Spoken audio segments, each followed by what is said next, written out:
daawwattootaaf jaallattoota hambaa show hundumaaf kanneen biyya keessaaf biyya alaatti argamtan ilmaan Oromoo hundumaa akkasumallee ilmaan kush baga ayyaana irreechaa kan bara 2022 nagaan isin ga'e jechuun barbaada.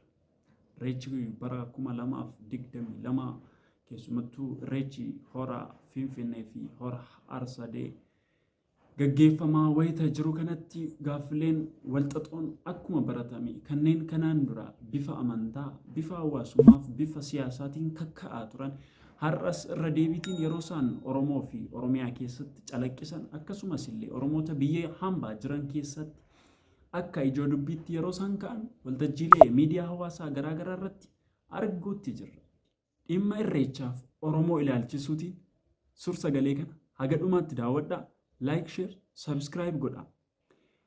Irreecharraa Oromoon maal buufata? Bu'aan Oromoon irreecharraa argatu maaliin? Jennee gaafa kaasnu Oromoon irreecharraatii bu'aan ni argatu bu'aawwan gurguddoodha.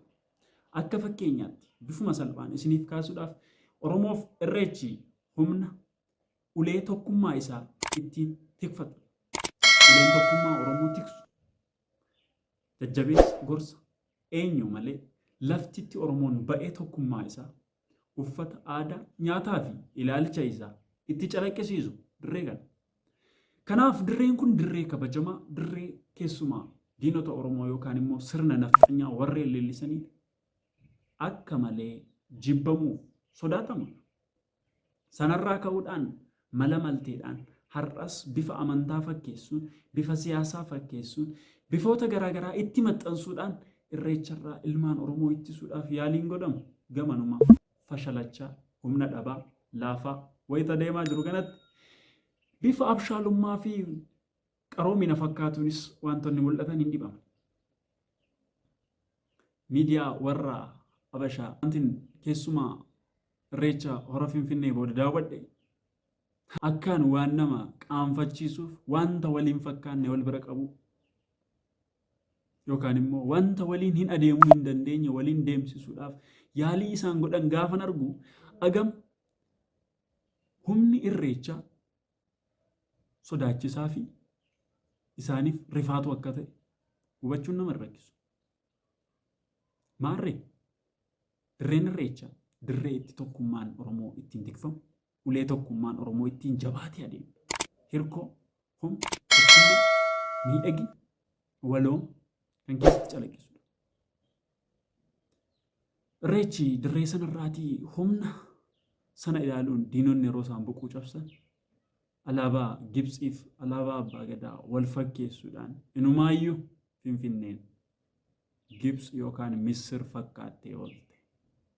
Alaabaa lummuxxiin suni keessaa dhibame jedhanii yeroo isaan haasaan miidiyaa irratti arguun agam humni iddoo kanaa dibaabni iddoo kanarra jiru yookaan immoo uwwisni hawaasaa walitti ba'iinsi tokkummaa fi jaalalli hawaasni kuni qabu hagam akka isaan saalfachiisu akka isaan sodaatan tilmaamuun nama rakkisu. Amantaa waaqeffannaa keessatti kanneen hirmaatan obboloonni keenya amantaa waaqeffannaa hordofaniif irreechi amantaadha.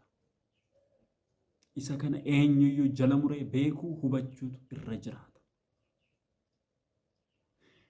Oromoo guutuu yookaan immoo Oromoo Pirootestaantii obboloota keenya Musliimaa, obboloota keenya Kiristiyaanaa, obboloota keenya Ortodoksii kanneen amananiif kanneen hordofaniif immoo akka duuchaatti ilmaan Oromoo immoo irreechi aadaadha. Irreechi aadaadha. Irreechi amantaadha. Irreechi siyaasaadha. Kanaa alatti irreechi amantaa miti, aadaa miti, siyaasa miti. Wanti wal nama falmisiisu hin jiru. Wanti hundiyyuu akka abbaan itti amanee fudhatetti adeema.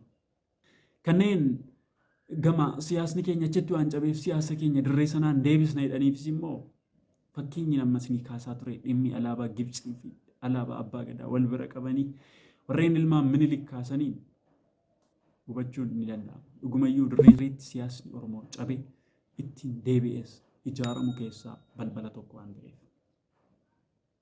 Oromoon humna isaa jabeeffachaa, irreecha isaa irreeffachaa, tokkummaa isaa mul'isaa, nagaan ba'ee diinota isaa sodaachisuun dirree inni irratti danda'u. Dirree inni itti addunyaatti miidhagee mul'atu. Dirree inni itti humna isaa amma ga'u gaanfa Afrikaa darbee addunyaa irratti ayyaanota yookaan immoo guyyaawwan kabajaa jiran hundumaa keessatti miiliyoonotaan ba'ee yeroo inni addunyaan isa daawwachuuf carraa kenne keessatti humna isaa mul'isudha. Dirreen kun dirree itti jaalalli, dirree itti utubaan biyyaa ijaaramu, dirree itti diinagdeen ijaaramu, dirree itti gamaaf gamanaa dhaloon wal argee waliin haasa'e tokkummaa isaa itti jabeeffatu.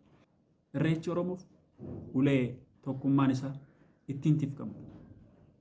Amantaa jala da'eeffachuun, siyaasa jala da'eeffachuun Oromoo irreecha irraa ittisuun matuma waan hin danda'amnedha. Kunis adeemsa yeroon itti darbe waan ta'eef irraa dhaabachuutu gaariidha. Nagaa ta'a. An Hiikaa Nagishoo Oromtichadha. YouTube Ambaashoo kana like, share, subscribe gochuu hin dagatinaa. Kanneen kaaniinis qaqqabsiisan dhaamsa kooti. Suur sagalee biraatiin hanga walitti deebinutti nagaan naaf tura.